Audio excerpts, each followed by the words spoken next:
Jeremiah 10 verse 23. O Lord, I know the way of man is not in himself. It is not in a man who walks to direct his own steps.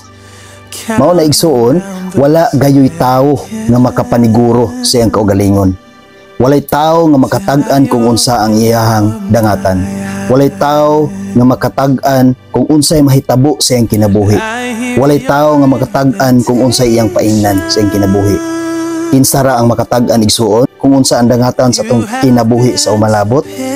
Ang Dios lang gayud igsuon. Ug walay si bisan kinsa nga makapaniguro sa iyang kaugalingon.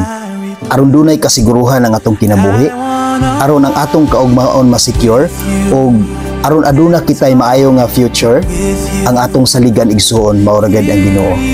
Mao ra gid ang Dios igsuon. Tungod kay walay laing hari sa atong kinabuhi. Walay laing mo-guide sa atong pagkinabuhi nini nga kalibutan, kundi ang Dios lang igsuon. Wala ni lain pa.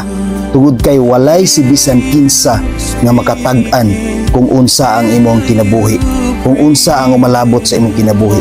Walay si bisan kinsa nga makapaniguro sa iyang kaugalingon. Walay si bisan kinsa nga makaluwas sa iyang kaugalingon, kundi ang Dios lang gayud igsuon.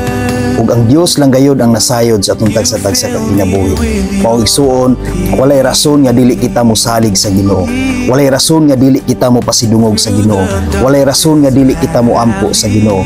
Walay rason nga dili kita makigrelasyon sa Ginoo. Tungod kay siya ang nasayod sa atong kaumbaon. Siya ang nasayod kung unsa ang padulngan sa atong kinabuhi.